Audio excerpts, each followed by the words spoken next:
Hello everyone. So it's time to begin a new model build. So I was pretty burned out after my after the extensive builds that I did for the Deep Space Nine Frankenstein fleet, and so I haven't built a model since. And I used to build a model every month, so I guess I'm just slowing down in my old age. But yeah, so I decided I saw some new Batman projects that are coming out, and it kind of made me want to pick up some models from my childhood. And as you can see here on the screen, we have the Batmobile from... Actually, that's made things worse. Okay, but it's the Batmobile from Batman Forever. And I loved that movie when it first came out, and I still love it to this day. I know it's not the best Batman movie out there, but I still love it. And yeah, and so I initially, because I'm still kind of recovering from the from doing those Deep Space Nine kit bashes, I was originally just going to get this, which is the Batboat from Batman Forever, because it's a much less extensive build, pretty easy to do and detail.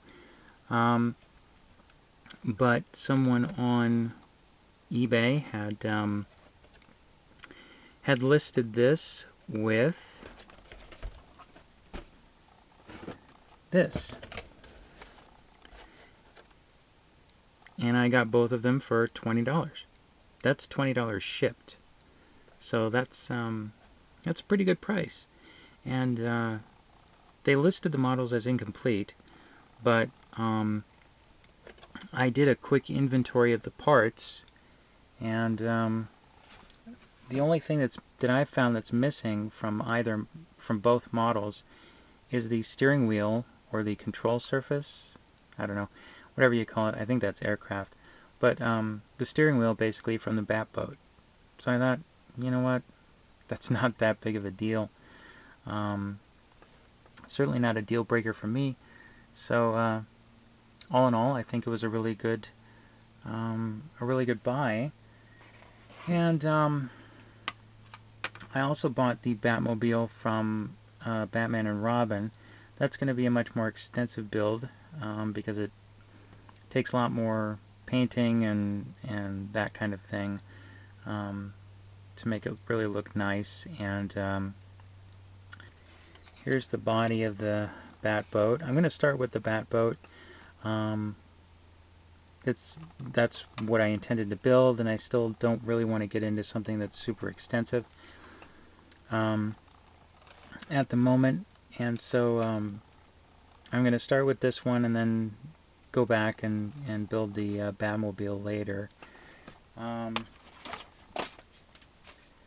Let's see here. So this is a very simplistic model, just two halves, upper and lower, and this back piece was already glued on, which is fine. It doesn't affect my building of it. And then here's the big bat fin. This goes on the top here, and there's an interior, and let's see here, there's some chrome parts. And my plan with the chrome parts is to I'm going to try and see if I can get if I have a clear blue spray, so I get a nice even coverage.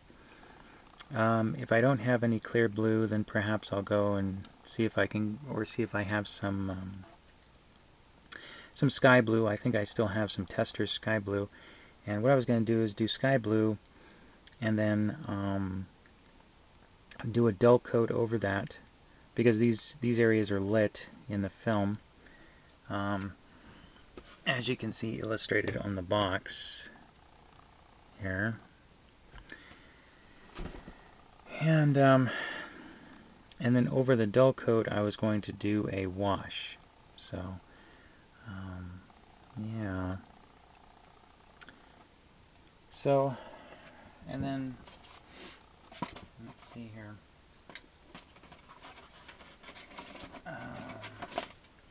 There's just the interior tub here, which has already been painted. In flat black. I might go and do a semi-gloss coat over this,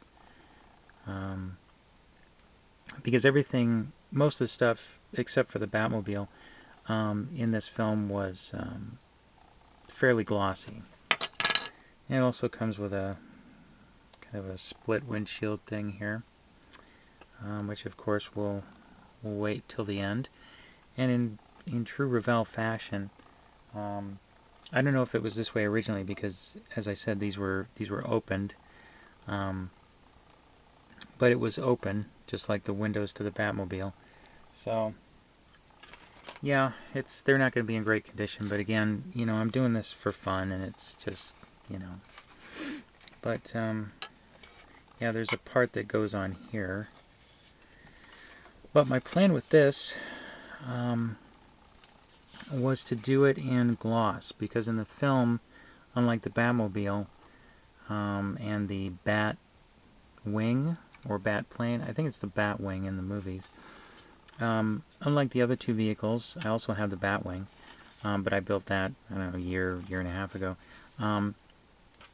Unlike the Batwing and Batmobile, the Batboat was gloss. So I have gloss, and I was going to, because these were stored in an open, in a 25-year-old cardboard box, Revell cardboard box. It has it has the requisite dust and whatnot on there. So I was going to soak these and clean them up in some soapy water, and try and get some of this stuff off. You know, a lot of this stuff on the bottom, I could spend a lot of time trying to buff that out, but honestly, I don't think it's really all that necessary. It's not going to look perfect, you know, but at $10 a model, honestly, they don't have to be. I wasn't even planning to get this one initially. I just wanted to get the one from Batman and Robin, but so, you know, yeah, I don't really feel like devoting that much of my life to it. Anyway, so let's go into the Batboat. And it doesn't make a whole lot of sense how it launches in the movie. You know, it's like, it would be like, it's kind of like in the what's his name? The Christian Bale Batman movies. You know, where he has to have a special vehicle that can actually jump through the air. He just happens to find one. You know, because his Batcave is only accessible by jumping through a waterfall. Cool image, you know, but lucky he had a tank that could do that. But like the Batmobile, it would be like if the Batmobile had to jump through the air, you know, every time it entered or egressed the Batcave. And if you remember the movie, I don't know if I'll be able to submit the video if I have any clips of the film. I'll try to include a clip or clips from the film of the vehicle, but or vehicles. But like the way it launches in the movie, it's like, you know, it flies through the air and almost flies sideways and then crashes into the water. It's like, well, what if it, you know, kind of upended?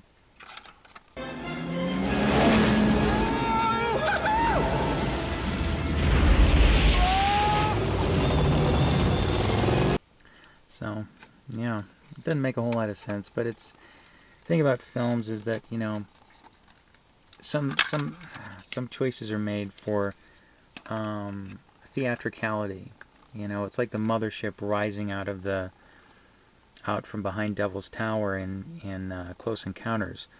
Well, there's not enough room for that ship, obviously, to have been, you know, risen up.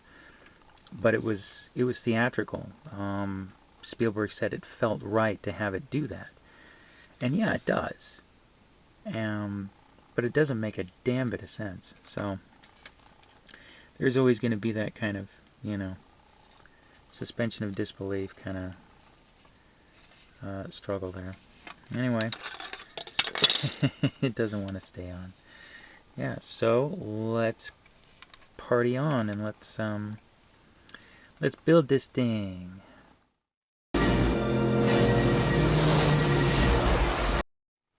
Hi guys. So step 1 of this build was to clean the parts, and step 2 was to strip the chrome from some of the parts here, from the parts that are supposed to be glowing blue. And so I've done that, and you can kind of see here that well, they're kind of a dark gray, which is kind of interesting. But what I used to strip these was purple power. It's a cleaner degreaser, I think an automotive cleaner degreaser that you can buy at Walmart. At least that's where I got mine. And it works really well. As you can see, it's completely stripped. So, yeah. And be careful when handling that stuff. It is somewhat toxic. But yeah, if you ever want to clean chrome off parts, or strip chrome off parts, purple power is the way to do it. I didn't know that. I just tested it, and it worked, so yay. Apparently the Batboat is nuclear powered. Okay. So next I am going to paint the parts. Hello everyone. So here is the Batboat. It's all finished. I don't know if you can see it here. Let me raise it up just a little bit here. So it's a little higher up there. So before I knew it, it was done. I would have chronicled with more steps, but it just kind of all fell together. Unfortunately, we've been having some really hot weather lately, and I painted it in this hot weather. I guess it was a little too hot and perhaps maybe a little too humid. And although I painted it gloss, the bottom of it came out kind of semi-gloss. So yeah.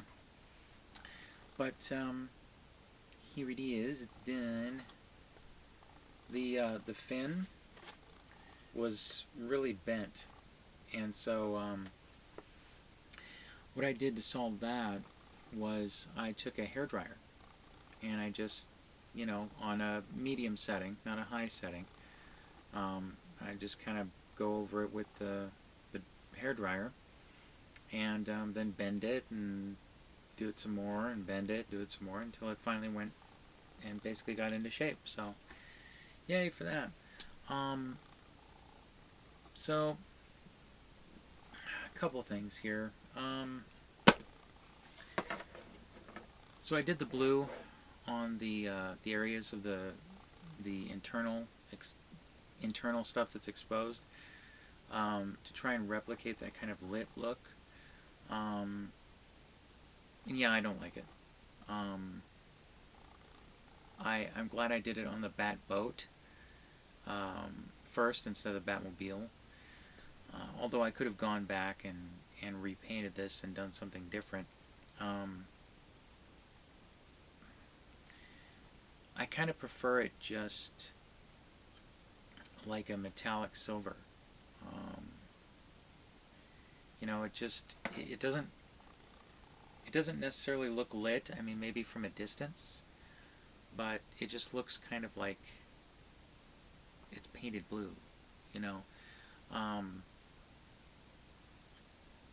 One thing I did do was I did an overspray of bare metal silver, which from certain angles gives it kind of a metallic look, but yeah, you can't really see that because most of it's, you know, kind of covered by the ribs. So um, trial and error, you know, you try stuff and sometimes it works and sometimes it doesn't. I did paint some interior controls. I don't know if you can see that, but I used fluorescent paint, and what you do when you're painting, when you want something to stand out, and you're painting over a black surface, you'll paint the area white, the area that you want to replicate being lit, paint it white, and then you'll paint your color, you know, the red or blue over that, and that really made the fluorescent stuff pop. So again, I don't know if you can see it in there, but it's in there, and you know, it looks all right. When you get closer to it, it doesn't look all that great, but whatever. You know, it's a $10 model, and it's good enough for me. I'm happy with it. Let's see here. I did paint these ribbed sections on the front white. I thought that they were supposed to be that way. I thought they were that way in the movie. But I don't know. I was just rewatching the movie, or at least the sequence in which the boat appears, all, you know, 5.5 seconds of it before it gets destroyed, and it didn't necessarily look that way, but it did in other shots, and so I'm like, I don't know, but you know, it creates an interesting effect. You know, it gives the illusion of being lit. So yeah. Um, what can I say about the design? The thing I love about these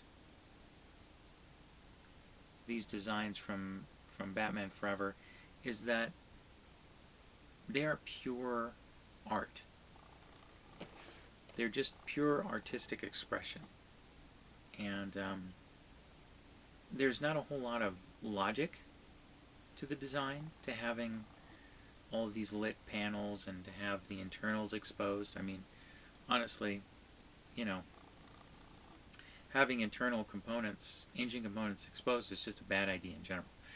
Um, but they were going for a certain aesthetic, kind of organic, and I really like it. It's a sculpture. And say what you will about the logic of the tumbler, it's not particularly, you know, aesthetically pleasing. Um, it works within the story they were telling, but I've never built a model of it. I have no desire to. You know, it's just, it's sleek and it's slick and it's got all this weirdness to it, you know, and it's something that I would want to own and want to put on a shelf and look at, you know. Maybe even put in a tub. I don't know. Maybe. But, you know, at this point, the two Batman movies, Forever and Batman and Robin, they are pure fantasy. Absolute pure fantasy. And for me, I don't necessarily think there's anything wrong with that. Sometimes those things that turn other people off can turn me on. Like, you know, the kind of tongue-in-cheek nature of the Adam West series, you know, the playfulness of it. I like those things. It can be kind of fun to watch. The darker Tim Burton stuff. I love that. Grew up with it. I love that. Batman Forever came out and my head exploded. I was like, oh my god, this looks so awesome, you know, and I loved it. I saw it in the theater. Maybe even more than once. I can't really remember at this point. It's been 25 years, but, or 26 years. God damn, I'm old. But, yeah, you know, it's this is a vehicle of fantasy, and I'm okay with that. And I mean, I appreciate that they built an actual boat for it. You know, you can't really build an actual Batwing and have it work.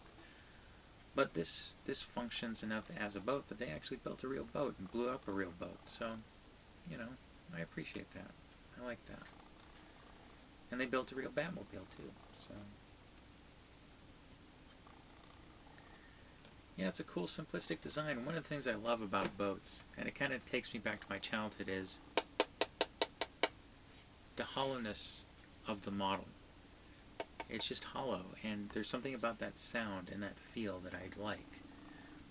It's just something that appeals to me, you know.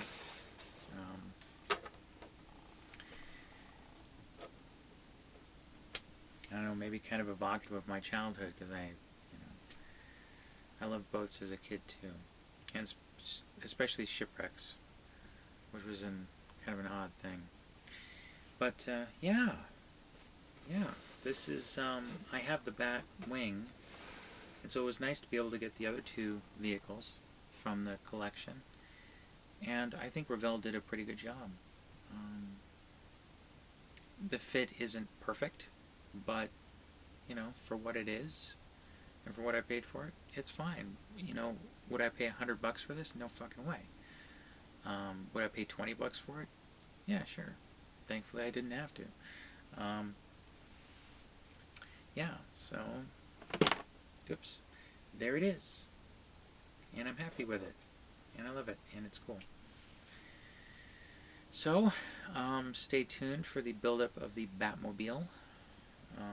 It's going to be a little bit more of an involved thing, and I'll try to capture as much of that build-up as possible. So anyway, thanks for watching, everybody.